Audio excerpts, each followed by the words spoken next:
Hey y'all, I know this is not the normal form that a chapter presentation would take, but the film major in me jumped out and I found it easier to create this video than to finesse a PowerPoint presentation in the way that I needed it done for our purposes. If you hate it, I'm sorry. Just bear with me for this one and we will table this whole concept and never speak of it again. For this first diversity and inclusion presentation, I've decided to focus on some Black issues that pertain to systematic racism because it's Black History Month, and it felt fitting for this to be the time that we introduce this topic because of some of the points that I'd like to cover. I recognize that, especially recently, discussions around racism and race have been very much centered around Black and white people. And although it's an important, deep-rooted part of our struggle as a country, I know that diversity and inclusion encompasses more than that. I want to assure you that I will make an effort to integrate topics such as the ones mentioned on the survey into meaningful programming, hopefully with the help of individuals that are a part of those communities. Before we get into the nitty-gritty, I'd like to emphasize that while as a Black woman I am uniquely equipped to talk about the issues that we're going to tackle today on a deeper level, I'm not perfect, and I urge you to keep an open mind and be willing to share your confusions or ideas surrounding this presentation.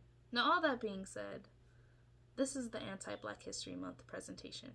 Probably the first you've ever seen. Your first instinct when reacting to this might be to be confused or shocked or maybe even offended, but please just take the time to listen before you react at all. First, some background information. Black History Month was started with good intentions by Carter G. Woodson.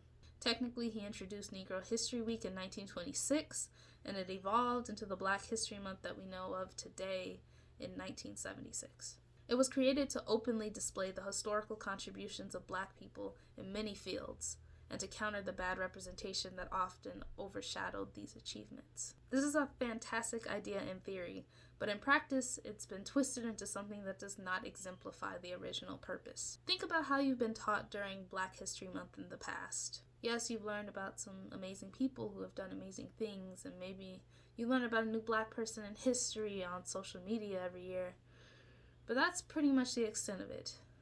You aren't bothered to learn anything deeper. And think about what you've learned in history class. Think about the textbooks you used. Yes, there are sections for Black people and Native Americans and Mexican Americans and Asian Americans and other marginalized groups that exist in the United States.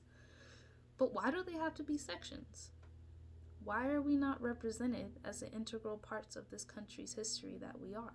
This means that Black History Month, in a way, has turned into something like a breeding ground for performative activism, which I'll define here. Black History Month has turned into good press, an opportunity for companies to spend a month screaming about how much they respect Black people and how much they want to strive for equality, and then when the month ends, they magically go silent. Until next February. This is dangerous because it gives the illusion of progress. Because Black History Month is this concentrated amount of time where we focus very specifically on Black people and achievements, some people believe that this means that racism is not an issue anymore. This allows many people to avoid the work of acknowledging the racism that exists in their own lives and doing something about it. This often affects people that are not blatantly racist, which makes it even more harmful in a way. These are the type of people that speak openly about supporting Black people or their cause, while still holding implicit bias towards them.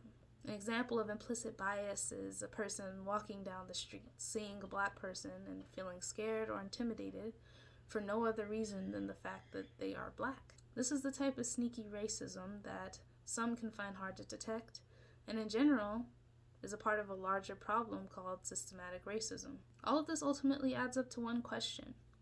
When we as a society relegate Black history into a month, what does that say about the value of Black people in this country the rest of the time? What does Black History Month mean when Black Americans are being devalued and all anybody wants to do is make a commercial about it? And it's a shame because Black people love this country. Black people have built and labored for and lived and died for this country. And it somehow feels like it's done little to nothing for our case in America. What do we get for our contributions? We get shot, we get beaten, told that we're overreacting, told that we just want to be victims. we get exactly what we have been getting since the founding of this country.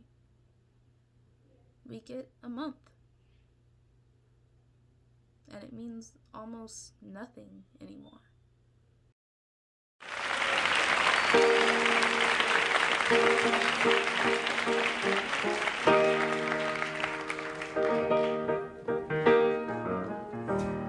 Oh, beautiful,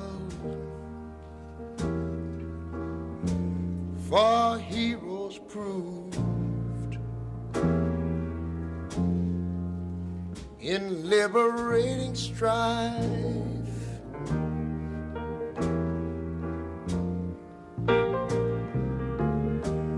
who more than self their country loved, and mercy more than life.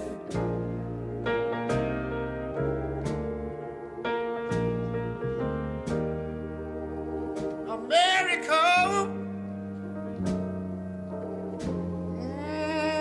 America,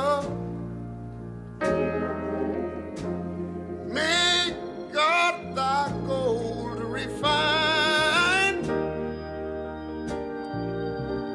till all success be nobleness and every gain divine. When I was in school, we used to sing it something like this. Oh, beautiful, for spacious skies, for amber waves of grain,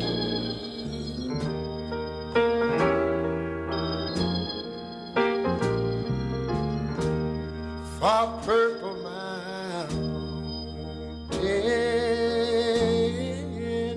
majesties,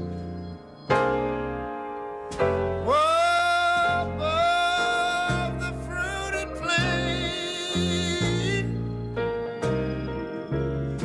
Look here, I'm talking about America,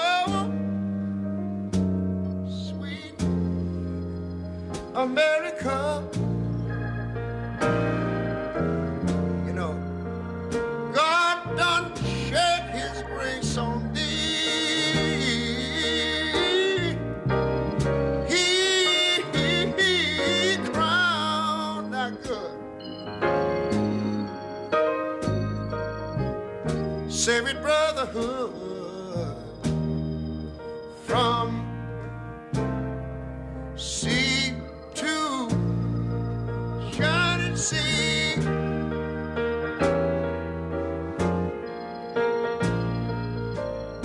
America,